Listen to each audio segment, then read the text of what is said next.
자, 우리가 붙잡을 언약의 말씀의 제목은 회칠한 담을 무너뜨려라 라는 제목입니다. 우리가 잘 사용하지 않는 단어들이 오늘 제목입니다. 이 회칠한 담이라는 거는 이제 본론에 자세히 이제 설명을 해드리겠지만, 회색의 석회를 이 담, 그 울타리라고 하죠. 울타리에 바르는 것을 말합니다. 다시 한번 오늘 본론에서 의미를 잘 말씀을 드리겠습니다. 여러분은 어떻게 생각하십니까? 목사님들의 말씀은 전부 하나님의 말씀입니까? 한번 답을 해보시길 바랍니다. 마음속으로. 목사님들은 전부 다 주의 종이 맞습니까? 이것도 한번 마음속으로 답을 해보시길 바랍니다. 저는 제 자신에게 이런 질문을 던질 때 기쁨과 동시에 좀 부끄럽기도 합니다. 이 질문에 대한 답이 오늘 본론에 또 들어 있습니다. 자, 서론의 말씀입니다. 본문이 들어있는 에스겔서는 먼저 어떤 성경인지를 좀 봐야 되겠습니다. 자, 에스겔서를 기록한 에스겔이라는 사람을 먼저 살펴보겠습니다. 에스겔, 이 이름의 뜻은요, 하나님께서 강하게 하신다라는 뜻입니다. 지금도 하나님께서는 여러분들을 복음의 좋은 그릇으로 사용하시려고 강하게 단련시킨다는 사실을 꼭 기억하시길 바랍니다. 자, 또 에스겔서 1장 3절에 보니까 부시의 아들 제사장 나 에스겔 이렇게 되어 있습니다. 바벨론에 의해서 이스라엘 백성들이 포로로 끌려간 시대를 포로 시대라고 합니다. 그 시대에 남유다 출신의 제사장이 바로 이 에스겔입니다. 그런데 좀 특이한 게 있어요. 구약 시대 때에는 이 세 직분을 선지자, 제사장, 왕 이 세 직분을 겸직하지 않게 했잖아요. 그런데 이 에스겔은 제사장이면서도 하나님이 직접 말씀하신 것을 받아가지고 그대로 또 전달하는 선지자의 역할을 함께 감당을 합니다. 좀 특이하죠. 자, 이게 무슨 의미냐면은 에스겔은 그리스도 안에 있는 세 직분의 축복을 정확하게 알았다는 얘기예요. 그리고 실제 삶과 사역에서도 이 그리스도를 누렸다는 얘기입니다. 똑같이 부름받은 우리도 에스겔처럼 지옥 운명에 잡혀서 허무와 또 방황에 잡혀있는 사람들에게 하나님 만나는 길을 설명하는 선지자의 역할을 감당해야 될 줄 믿습니다. 사단이 주는 실패와 고통에 묶인 수많은 사람들에게 사단을 꺾는 길인 왕의 역할을 감당해야 될 줄 믿습니다.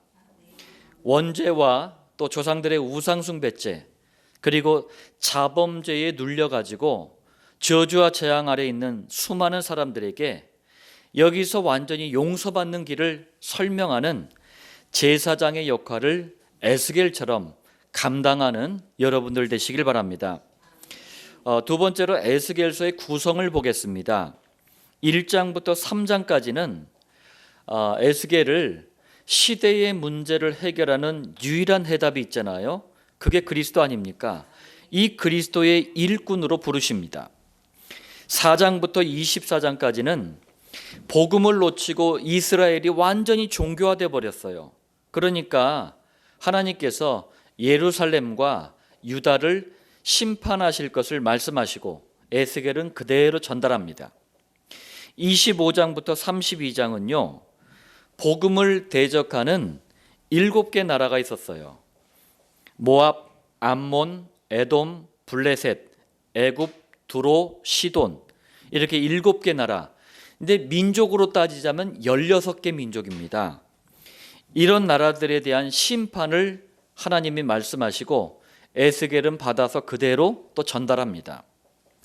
33장에서 48장까지는 그리스도의 복음을 통한 이스라엘의 회복, 반드시 그리스도를 통해서만 회복이 됩니다. 그리고 새로운 성전에 대한 하나님의 말씀을 받아서 그대로 또 전달합니다. 세 번째로 에스겔서의 배경을 보겠습니다. 에스겔서가 쓰여진 시기가 있어요. 에스겔서 1장 1절로 2절에 보니까 이 바벨론이라는 당대 가장 강대국이 유다를 3번에 걸쳐서 침공을 합니다. 그런데 두 번째 침공할 때 에스겔은 유다 왕 여호야긴과 함께 포로로 바벨론으로 끌려갑니다. 포로로 끌려간 바벨론의 그발강이라고 있어요. 그발. 이발저발할 때 그발입니다. 그발 강가에서 바로 쓴 성경이 에스겔서입니다. 이스라엘 백성들이 바벨론에서 굉장히 고통스러운 포로 생활을 합니다. 바로 그때에 하나님께서 이스라엘 백성들의 고통을 보시고 에스겔에게 이상과 환상을 보여주십니다. 여러분들이 이상과 환상하니까 신비주의식으로 그렇게 이해하시면 안 됩니다. 비전을 보여주시는 거예요. 하나님의 계시를 받은 에스겔은 하나님의 말씀 그대로 계시를 또 이스라엘 백성들에게 선포합니다. 이게 에스겔서예요. 자, 여러분들이 이렇게 서론적으로 에스겔서에 대한 좀 기본적인 이해를 가지고 오늘 본론을 좀 봐야 되겠습니다. 첫 번째입니다. 회칠한 담을 여러분들이 무너뜨리려면 하나님께서 우리 임마누엘 교회의 담임 목사에게 허락을 하신 곳이 있습니다. 그게 강단입니다. 여러분이 복음의 말씀을 받는 곳이 있어요. 그게 임마누엘 교회 이 강단입니다. 여러분들이 이 강단이 어떤 곳인지부터 정확하게 이해를 하고 계셔야 돼요. 지금 많은 교회들이, 목사들이, 교인들이 강단에 대한 이해가 없어요. 강단이 도대체 어떤 곳인지를 몰라요. 그러니까 신앙생활이 나올 수가 없는 거예요. 종교생활밖에 나올 게 없는 거예요. 자, 첫 번째로 구약 성경 39권 아닙니까? 이 성경이 다 쓰여지지 않았던 시대가 구약 시대예요. 그때는 하나님께서 선지자들을 먼저 부르시는 거예요. 우리 백광현 집사, 김정진 집사 하면서 선지자들을 부르셔요. 그래가지고 직접 하나님이 음성으로 말씀하시는 거예요. 그럼 선지자들은 그 말씀을 직접 받아가지고 하나님의 백성들에게 선포했습니다. 이게 구약시대 방법이에요. 이사야, 예레미야, 에스겔 등 선지자들이 이런 식으로 하나님의 말씀을 전달을 했어요. 두 번째, 오늘날은 그럼 어떻습니까? 오늘날은 목사를 세운 거예요. 그래서 구약시대 선지자들처럼 하나님의 음성을 듣게 하고 하나님의 말씀을 직접 받게 하고 그렇게 전달하는 게 아닙니다. 그렇게 전달하는 게 아니에요. 이미 선지자를 통해서 기록을 해두셨잖아요. 뭘? 성경 66권을. 그래서 목사는요, 성경 66권을 가지고 그리스도 중심으로 말씀을 전달하는 겁니다. 이것이 구약시대와 오늘날 목사와의 차이점이에요. 근데 아직도 구약시대인가 봐. 많은 목사들이 신령한 척하면서 어젯밤 하나님께서 나에게 음성을 들려주셨습니다. 이렇게 말하는 목사들이 있어요. 여러분들 가짜들에게 조심하시길 바랍니다. 지금 구약시대가 아니에요. 이단과 사이비들이 다 여기서 나왔어. 성경 66권만으로도 우리는 충분하고도 넘치고도 남습니다. 하나님께서 주시는 말씀을 성경 66권을 통해서 우리는 전달하고 받는 거예요. 자, 세 번째입니다. 그리고 목사가 성경 66권의 말씀을 전달하는 곳이 어디입니까? 그게 바로 이 강단이에요. 그렇다면 하나님께서 목사에게 복음의 말씀을 전달하도록 허락하신 이 강단에서 목사는요, 절대 개인의 생각을 말하면 안 되는 거예요. 성경과도 안 맞아, 복음과도 안 맞아, 개똥 철학 이런 거 있잖아요. 그런 자기 생각을 전달하는 목사들이 너무나 많아요. 이런 강단에서 말씀을 듣고 있다면 정말 한심하고 불쌍한 거예요. 빨리 떠나야 합니다. 강단은요, 또 목사가 깨달은 것을 말하는 것도 아닙니다. 어쩌다가 복음과 기도와 전도에 대해서 그 축복을 깨닫고 짧게 말할 수는 있어요. 그렇지만 개인적인 깨달음이 막 자꾸 얘기하고 그걸 한다라면은 그거는 말이 안 되는 거예요. 제한해야 되는 거예요. 목사는 개인적인 깨달음을 전달해 가지고 사람을 모으는 종교 교주가 아닙니다. 그건 종교 교주나 하는 짓이에요, 그게.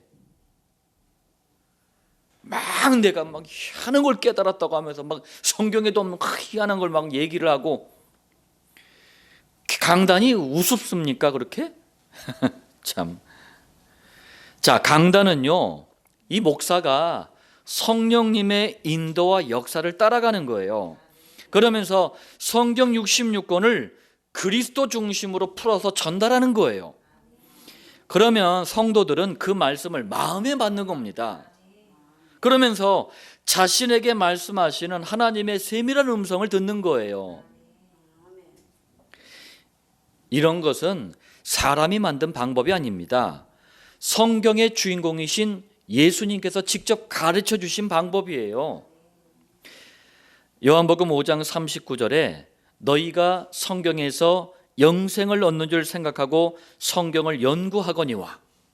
우리가 왜 성경을 봅니까? 영생 때문에 그래요. 곧 영원한 구원의 길이 성경에 있기 때문에 성경을 연구하는 겁니다. 자, 그런데 이 성경이 곧 내게 대하여 증언하는 것이니라. 성경의 주인공은 그리스도로 오신 예수님이라는 말씀이에요. 그래서 성경은 그리스도 중심으로 봐야 되는 거예요. 그렇다면 성경의 주인공이신 예수님의 강단을 한번 들여다보겠습니다. 과연 강단이 그래야 되는지 예수님의 강단을 살펴보면 되잖아요.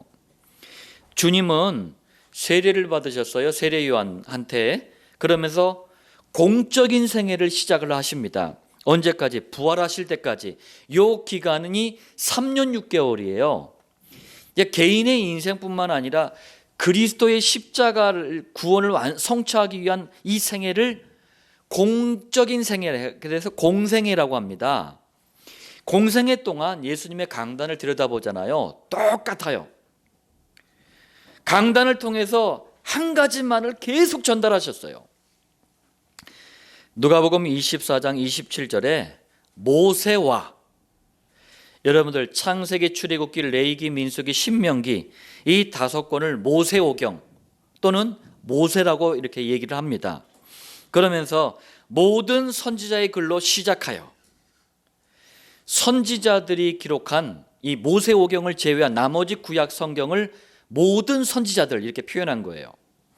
자, 그러면서 모든 성경에 쓴 바, 여기서 모든 성경은 구약 39권 전체를 말하는 겁니다.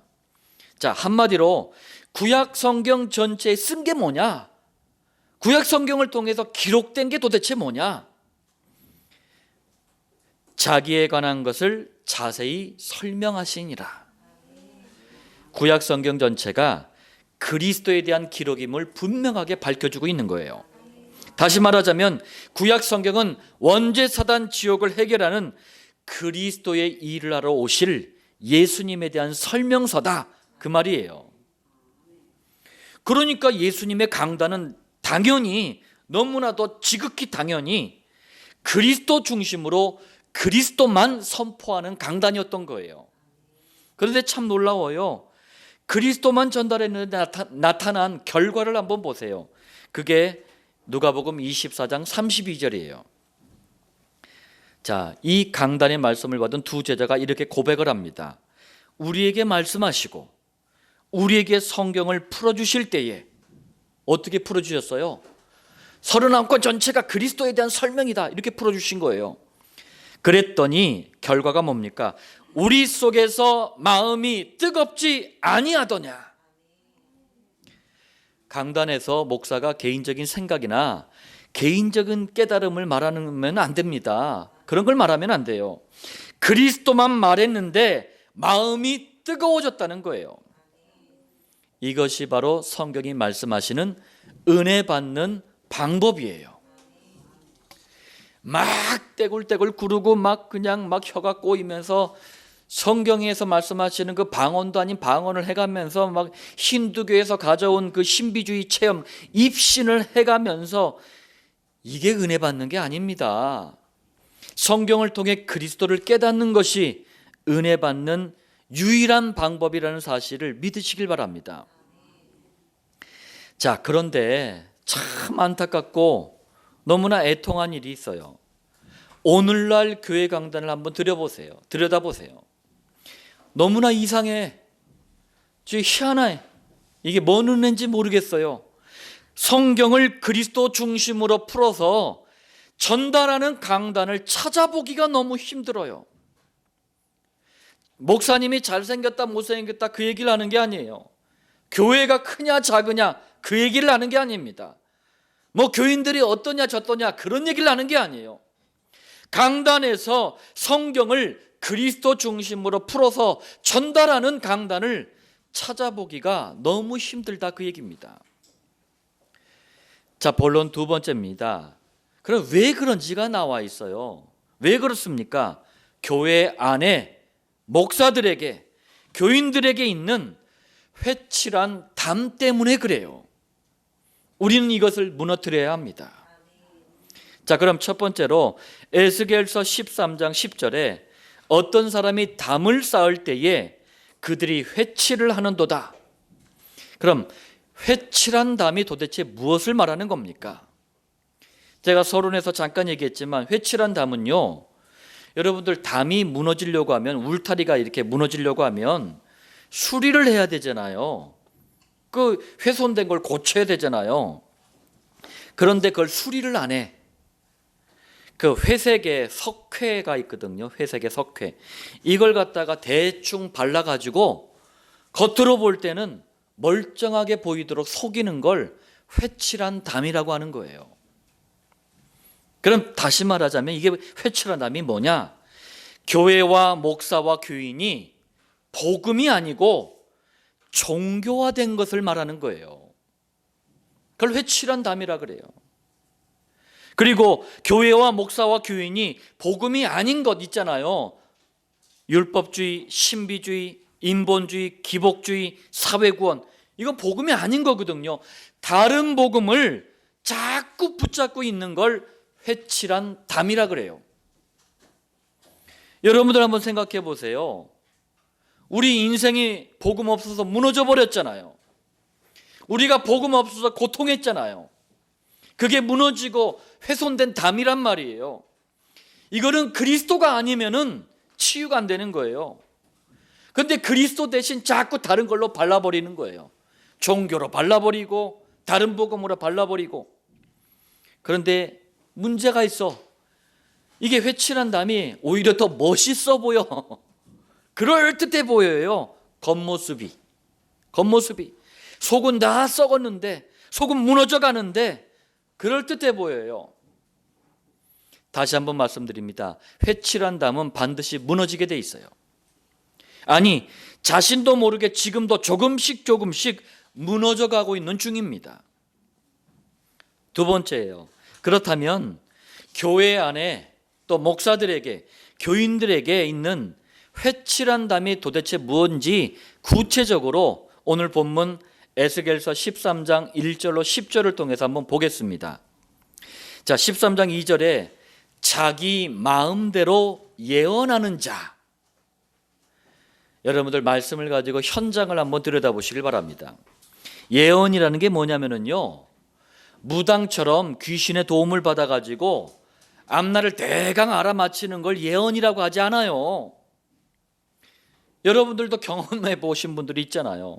저도 어렸을 때 경험해 봤어요. 교회 안에 예언해 준다 하면서 막 무당처럼 알아맞히고 그런 분들이 있어요. 그걸 예언이라고 하지 않아요. 성경은요, 예언 그 자체인 줄 믿으시길 바랍니다. 성경 말씀 66권 그 자체가 바로 예언이에요. 성경은요, 과거를 진단해 줍니다. 현재 문제에 대한 해답을 줘요. 미래에 반드시 이루어질 일들에 대한 기록이 바로 성경입니다. 그래서 성경은 예언이에요. 예언이라고 할 때는, 성경에서 예언이라고 할 때는 반드시 하나님께 직접 받아 기록한 하나님의 말씀을 예언이라고 하는 거예요. 그러나 지금은 어떻습니까? 이런 예언이 필요하지가 않은 거예요. 또 하나님이 주시지도 않아요. 왜? 신앙과 삶에 있어서 완벽한, 너무나도 완전한 성경 66권이 바로 이 책이 우리에게 주어졌잖아요. 그리스도가 부족하다면, 그리스도가 연약하다면 우리가 다른 예언이 필요하죠. 그렇지만 성경은 절대적으로 완전합니다. 복음은, 그리스도는 완전합니다. 그런데 지금 교회들마다 한번 보세요. 목사들이, 교인들이 자기 마음대로 예언을 해요. 하나님의 말씀이래. 마치 무당처럼 예언을 합니다. 그런데 어리석게도 많은 사람들이 거기에 또 귀를 기울여. 지금도 예배드리는 이 시간에 아마 어느 교회에서든 어느 집에서든 이런 일들이 벌어지고 있을 거예요. 막 니칼레칼 시칼 보칼하면서 하나님이 지금 당신에게 말씀하십니다 하면서 막 떠들 거예요. 이게 서로 망하게 하는 일이에요. 이게 13장 3절 보세요. 이것도 참 그래요. 본 것도 없어. 본 것이 없이 자기 심령을 따라, 그러니까 자기 마음의 착각을 가지고 예언하는 어리석은 선지자. 구약 시대에는요, 성경이 아직 완성되지 않았기 때문에 하나님께서 때로는 직접 그리스도를 설명도 하셨고 또 복음의 비전도 보여주셨어요. 그래서 꿈이라는 단어가 많이 나오는 거예요. 그런데 이 그리스도 복음에 대해서 알지도 못하고 또 보지도 않았으면서 자기 마음의 착각을 가지고 이거 하나님이 말씀하신 거야, 하나님이 나에게 음성 들려주신 거야, 착각을 가지고 막 떠들어. 때로는 거짓말도 해. 미국과 한국 교회에 이런 일들이 지금 비일비재합니다. 목사들이 강단에 서가지고요, 진짜 그런 거 있다니까요. 어젯밤에 하나님께서 나에게 말씀하셨습니다. 하나님께서 여러분들에게 하나님의 음성이라고, 나에게 반드시 들려주라고 하나님께서 말씀하셨습니다. 그러면서 방언으로 막 얘기를 해. 237개 나라 어디에도 없는 방언. 성경에서 말씀하시는 방언은 텅스예요. 외국말이에요. 영어, 중국어, 일본어, 한국말, 정확한 언어예요. 배우면 알 수 있는 언어란 말이에요. 알 수 없는 말을 막 해. 사이다 콜라 해가면서. 교인들도 그래요. 교인들도 뭐 신사도 운동이래네. 그래 우리가 새로운 사도래네.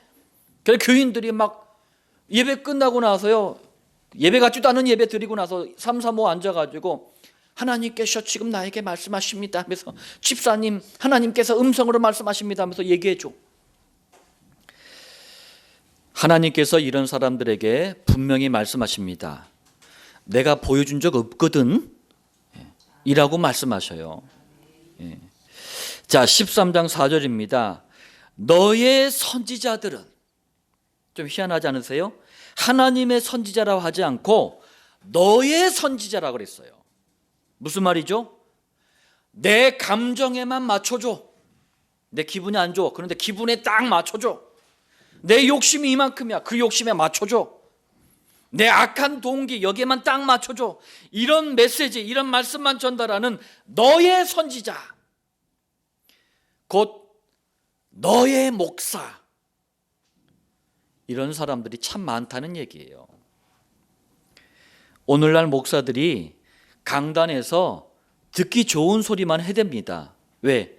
교인들 떠나가실까 봐. 부정적인 얘기, 안 좋은 얘기하면 떠나가실까 봐. 교인들이 망하든 말든 계속 재밌는 소리만 떠들어대요. 왜? 그래야 교회가 부흥이 된다네. 그래가지고 목사가 개그를 연구를 해. 그냥 뜬 목사도 있어.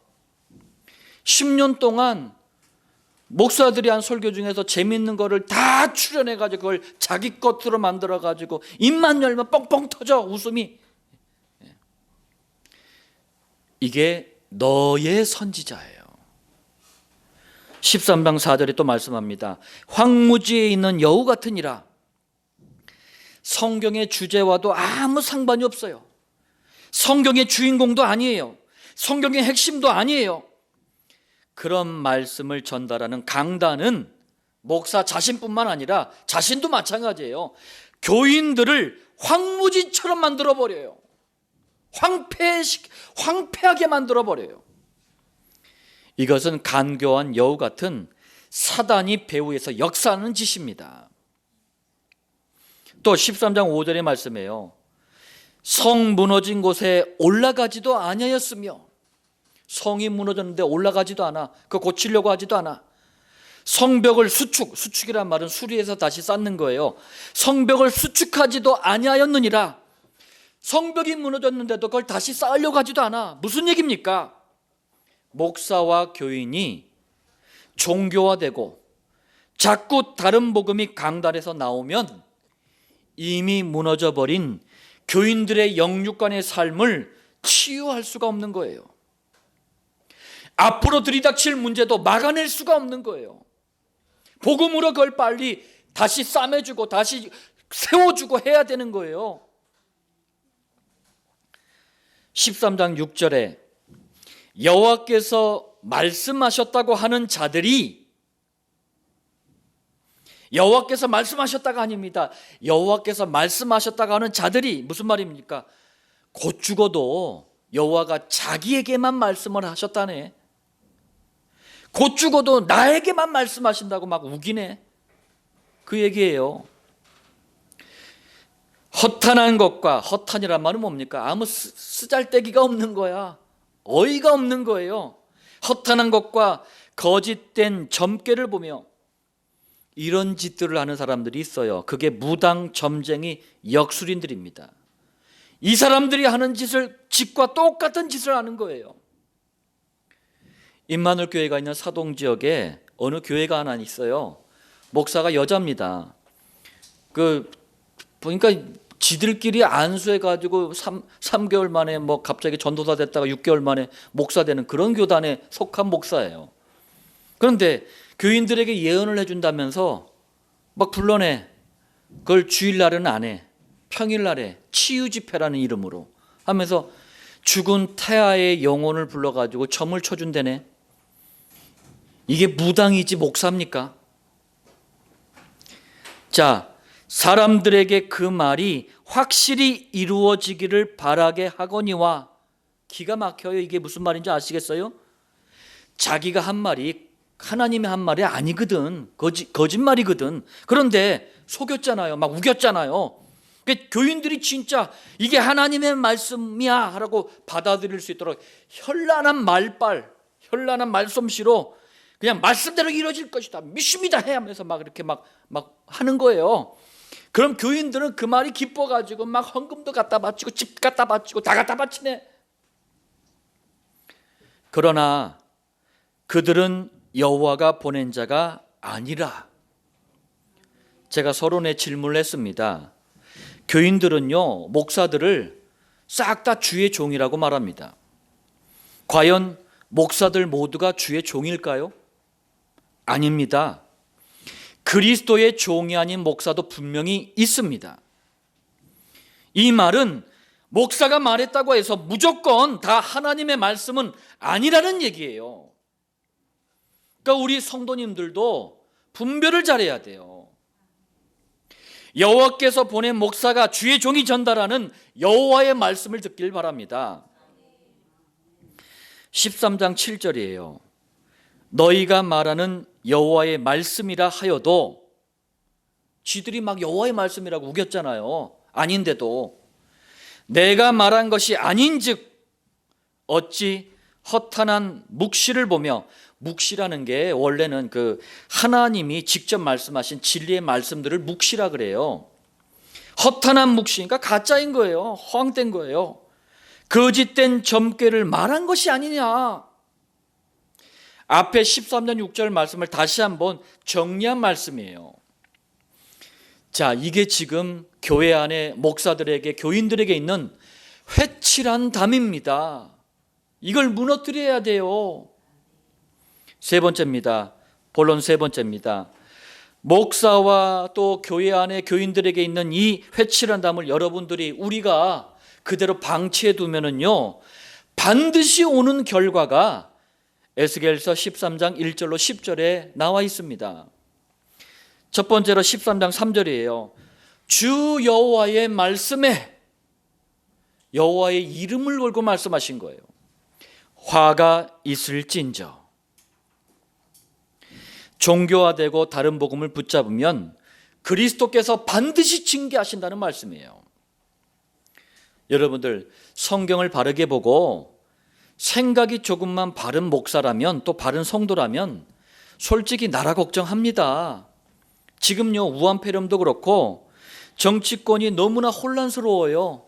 이렇게 된 배경에는 종교화되고 다른 복음을 붙잡은 교회와 목사와 교인의 책임이 큽니다. 시대의 문제는요, 제가 늘 말씀드리지만 마귀의 자녀여 멸망의 아들인 불신자들의 책임이 아니에요. 교회의 책임입니다.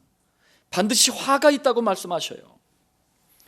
두 번째로 13장 8절입니다. 너희가 허탄한 것을 말하며 거짓된 것을 보았은즉 내가 너희를 치리라. 주 여호와의 말씀이니라. 유럽 대륙과 미국의 많은 교회들, 목사들, 교인들에게 종교화 그리고 다른 복음이라는 거대한 파도가 덮쳐버렸어요. 그러자 교회당들이 술집으로 팔려나갑니다. 영국에요, 많은 교회당들이 술집, 이슬람교 예배드리는 처소로 나이트클럽으로 팔려나가고 있어요. 막 교회당 그 안에 장식을 그대로 놔두고 나이트클럽으로, 술집으로 딱 만든 거 제가 한번 봤어요. 봤더니만 그 불신자들이 와가지고 여기가 더 은혜가 된대 하면서 더 좋아하더라고. 교회가 나이트클럽으로, 술집으로 바뀐 게 너무 은혜가 된대. 내가 너희를 치리라. 그게 그 말씀이에요. 자, 후대들은요, 동성애가 옳다네. 그래서 정상적인 결혼, 정상적인 가정이 얼마나 될까 싶을 만큼 지금 가정들이 깨어져 나가고 있어요. 이게 바로 내가 너희를 치리라. 진정한 행복, 만족, 보람은 복음 안에 있잖아요. 근데 종교화되고 다른 복음이 덮쳐버렸어요. 그러니까 그 자리를 마약이 대신하는 거예요. 내가 너희를 치리라. 세 번째로 13장 9절입니다. 그 선지자들이 허탄한 묵시를 보며 거짓 것을 점쳤으니 내 손이 그들을 쳐서, 여호와가 그들을 치겠대요. 그리고 어떻게 한다고 하십니까? 내 백성의 공회에 들어오지 못하게 하며 이스라엘 족속의 호적에 기록되지 못하게 하며 이스라엘 땅에도 들어가지 못하게 하리니. 여러분들 참 희한하게 표현을 해놨어요. 내 백성의 공회, 이스라엘 족속의 호적, 이스라엘 땅, 이거 다 같은 말이에요. 같은 말입니다. 비슷한 의미의 표현을 3번씩이나 번갈아 가면서 했어요. 히브리어의 독특한 특징입니다. 중요한 걸 강조할 때는 비슷하게 반복하는 거예요. 이게 무슨 말입니까? 이거보다 무서운 말이 없어요. 이게 무슨 말이냐면요, 절대로 반드시 구원받지 못하게 하겠다, 그 말씀이에요. 네 번째로 13장 10절입니다.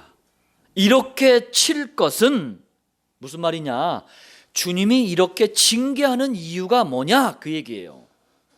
징계하는 이유가 있다. 이렇게 칠 것은 그들이 내 백성을 유혹하여 평강이 없으나 평강이 있다 함이라. 무슨 말이죠? 원죄로부터 오는 저주와 재앙을 죽어라 당하다가 천신만고 끝에 교회에 왔어요. 교회에 왔는데 강단에서 윤리 도덕만 계속 강조를 하네. 그러면서 아무 문제가 없을 거래. 그 말씀이에요. 이게 사단이 주는 실패와 고통 속에 몸부림을 치다가 교회에 왔네. 그런데 강단에서 인격 수준만 강조를 하네. 그러면서 평안할 거라고 하네. 이게 그 말이에요. 지옥 운명이 주는 허무와 방황 속에서 허덕이다가 교회에 왔는데 강단에서 열심, 최소한 노력만 강조하는 메시지를 전달하네. 그러면서 행복할 거야 이렇게 얘기하네. 여러분들, 이 말씀들을 저는 준비하면서요, 현장을 생각하니까 너무 애통한 거 있죠. 야, 이 시대나 지금이나 똑같구나. 복음 없는 현장은 똑같구나. 자, 그래서 마치 어떤 사람이 담을 쌓을 때에 그들이 회치를 하는도다, 이 말씀하고 똑같은 거예요. 영육간에 다 무너져 버렸어요. 훼손이 돼 버렸어요. 그런 영혼들에게 복음이 아니고 그리스도가 아니고 작고 엉뚱한 해답으로 회치를 해버리네. 훌륭한 종교를 가르치고 다른 복음을 자꾸 주네. 그게 회칠이에요. 이러니 하나님은 징계하시는 거예요. 목장 현장 또 전도 현장에서 만나는 분들 가운데 교회를 다녀본 분들, 지금 교회를 다니는 분들을 많이 만납니다. 솔직히 우리 전도인 분들 그런 고백을 해요. 전부 회칠한 담 같은 상태에 있어요. 가슴이 아플 만큼 이런 분들이 널려 있습니다. 자, 주님의 애통한 마음을 가지고 정말 오늘 이 말씀을 여러분들 정말 약속의 말씀으로 붙잡으시길 바랍니다. 결론입니다. 우리 주님께서는 마태복음 15장 14절에 그들은 맹인이 되어, 맹인 아시나요? 시각장애자를 얘기합니다. 맹인이 되어 맹인을 인도하는 자로다. 만일 맹인이 맹인을 인도하면 둘이 다 구덩이에 빠지리라. 당연하죠. 어떻게 시각장애자가 시각장애를 끌고 가는데 제대로 가겠습니까? 교회 안에 목사들과 교인들에게 있는 회칠한 담을 무너뜨리지 못하면 맹인이 맹인을 인도하는 꼴이 되는 거예요. 제가 신학대학원 다닐 때 그때 32살이에요. 그때 신학대학원을 처음 시작을 했습니다. 한 1년을 다니다 보니까 대한민국 교회와 세계교회에 아무런 미래가 보입니다. 그래서 제가 그랬어요. 문제만 난다 반드시. 교회들, 서울에 있는 대형 교회들 제가 많이 가보고 많이 알거든요. 문제만 난다. 이거 심각한 문제만 난다. 시대가 고통스러워 들어간다. 그때 그랬어요. 제가 그때 얘기했어요. 왜? 성경 보고 현장 보니까 회칠한 담밖에 안 보여요. 아니, 신학대학원에 와서도 구원의 확신이 없다. 이런 사람들이 앞으로 목사가 될 걸 생각하니까 눈앞이 깜깜한 거 있죠. 예. 자, 그래서 복음 가진 우리는 이 현장들을 살려야겠기에 세 가지에 집중하는 거예요. 첫 번째입니다. 그리스도, 이 복음만 선포되는 강단에 우리는 그래서 집중하는 겁니다. 왜? 회칠한 담을 무너뜨리는 길은 복음밖에 없어요. 두 번째, 기도도요, 내 필요나 욕심을 기도하는 게 아니에요. 강단 말씀을 기록한 강단 노트 중심으로 기도에 집중하는 거예요. 세 번째, 회칠한 무덤 같은 교회, 목사, 교인들은요 절대로 시대와 현장을 살릴 수가 없어요. 착각입니다. 교회가 많고 큰 대형 교회가 많고 많은 교회들이 있고 그러면 행복하겠지. 공회입니다. 공회.